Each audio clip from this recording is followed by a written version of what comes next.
नमस्कार। Super India news TV में आपका स्वागत है। मैं हूं राजेश आर्य। आइए देखते हैं आज का विशेष समाचार। सिमटते आधार से घबराए माओवादी। माओवादियों ने शांति वार्ता की पेशकश अवश्य की, परंतु हथियार छोड़ने के संबंध में कुछ नहीं कहा है। हाल में माओवादियों की उच्च स्तरीय कमेटी के प्रवक्ता अभय यानी छंद नाम ने एक प्रेस नोट जारी कर सरकार को शांति वार्ता के लिए अनुरोध किया।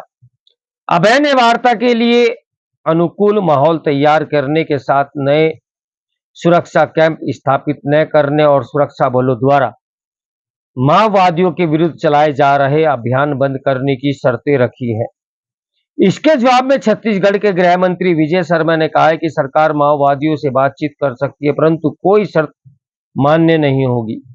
वहीं केंद्रीय गृह मंत्री अमित शाह ने कहा है कि माओवादी हथियार छोड़ दे, क्योंकि जब कोई भी माओवादी मारा जाता है तो किसी को खुशी नहीं होती।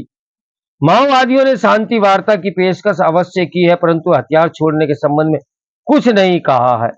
दरअसल माओवादी सुरक्षा बलों के हाथों लगातार मात खाने के बाद और नुकसान नहीं होना देना चाहते। माओवादियों ने हाल में अपने सदस्यों को सुरक्षात्मक कदम उठाने के निर्देश भी दिए थे, ताकि वे पुलिस के चंगुल में न फंसे। जहां तक पूर्व में शांति के पक्ष में किए गए प्रयासों का प्रश्न है, तो सरकार का अनुभव कुछ अच्छा नहीं रहा। वर्ष 2002 में भी नक्सलियों ने आंध्र प्रदेश के तत्कालीन मुख्यमंत्री चंद्रबाबू नायडू के समक्ष 1 माह के लिए हिंसा छोड़ने और शांति वार्ता का प्रस्ताव रखा, तो वह आगे इसलिए नहीं बढ़ सका क्योंकि तब नक्सली हथियार छोड़ने को तैयार नहीं थे।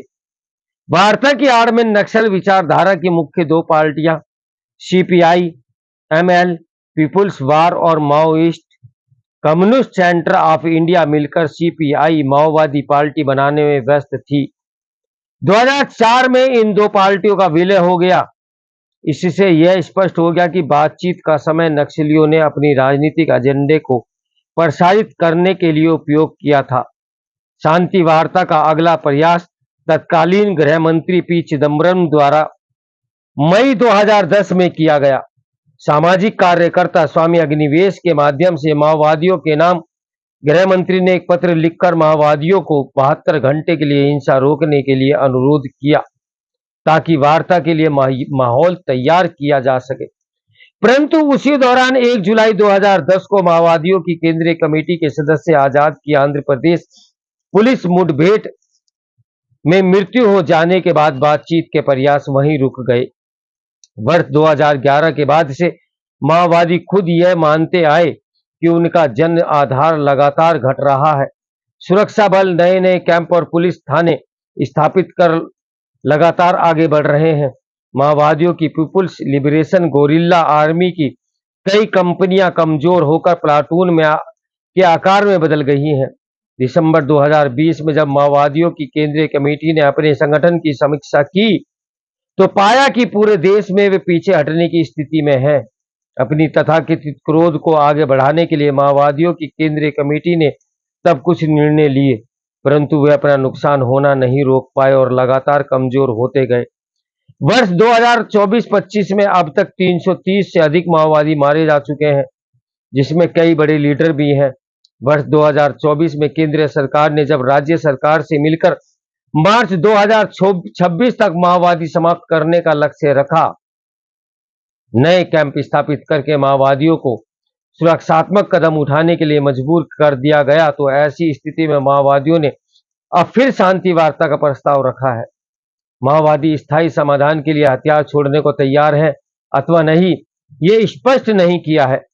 पुराने अनुभवों से तो केवल यही अंदाजा लगाया जा सकता है कि यदि बिना हथियार छोड़ने की शर्त पर बातचीत का रास्ता अपनाया जाता है, तो माओवादी इस अवधि में केवल अपने आप को संगठित करने और अपने नेतृत्व को बचाने का प्रयास करेंगे। हजारों सुरक्षा कर्मियों ने इस लड़ाई में अपने प्राण न्यौछावर किए हैं। माओवादियों द्वारा आत्मसमर्पण भी लगातार बढ़ रहा है। निचले स्तर के माओवादी ये समझ चुके हैं कि सरकार के खिलाफ यह लड़ाई नहीं जीत सकते।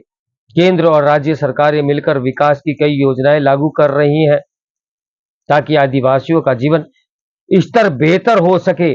छत्तीसगढ़ सरकार ने हाल में नियद नेल्लानार यानी आपका अपना सुंदर गांव योजना लागू की है, जिससे के अंतर्गत सुरक्षा कैंप के चारों ओर गांवों में ग्रामीणों की मूलभूत सुविधाएं प्रदान की जाना है। दूरगामी इलाकों में सड़कें बन रही हैं, मोबाइल टावर लग रहे हैं, बैंक और पोस्ट ऑफिस की शाखाएं खुल रही हैं। सरकार ने माओवादी मुक्त पंचायत में 1 करोड़ रुपए के विकास कार्य करने की घोषणा की है।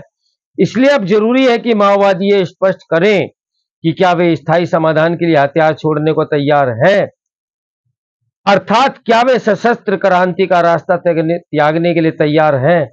यदि माओवादी हथियार छोड़ने के लिए तैयार नहीं होते तो उनकी मंशा स्पष्ट हो जाएगी कि वे केवल कुछ समय की मोहलत चाहते हैं ताकि निचले स्तर के माओवादी पार्टी छोड़कर न जाएं, बड़े लीडर सुरक्षित किए जा सकें और उनको पुनः संगठित होने का कुछ समय मिल सके। यदि माओवादियों की मंशा ऐसी है तो सरकार को बातचीत का रास्ता अपनाने से बचना चाहिए और कोई नई रणनीति पर काम करना चाहिए। तो मेरे साथ बने रहे सुपर इंडिया न्यूज टीवी की ब्रेकिंग न्यूज के लिए। नमस्कार, मैं हूं राजेश।